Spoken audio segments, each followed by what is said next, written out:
Oggi mangiamo macco di fave secche con ricotta, vaccina e polline di finocchio selvatico. Gli ingredienti sono fave secche, olio extravergine di oliva, cipolla a julienne, polline di finocchio selvatico, ricotta di vacca.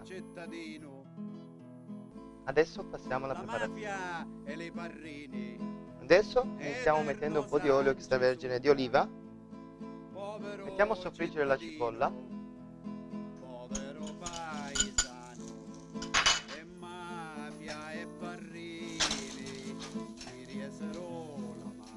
Facciamo dorare per bene.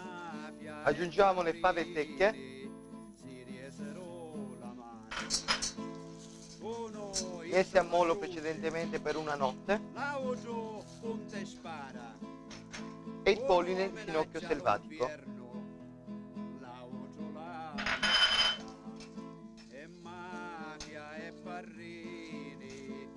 Facciamo rosolare molto bene. Adesso aggiungiamo il brodo vegetale.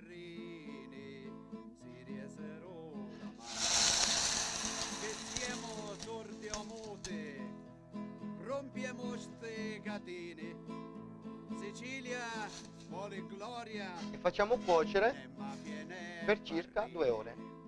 E mafia e parrini si riesero la mano. E mafia Mettiamo e sul piatto. parrini si riesero la mano.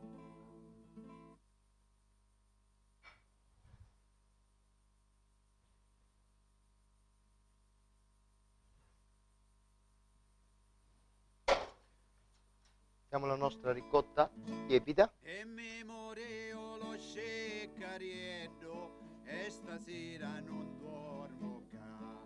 E mi moreo lo sceccarietto e Un po' di polline stasera non dormo a girare. Ma cattaio uno Il suo fiore. o cattaio tant'anni arriere o portaio peppeglia a paglia se rompeo tutte le E un filo di olio extravergine di oliva.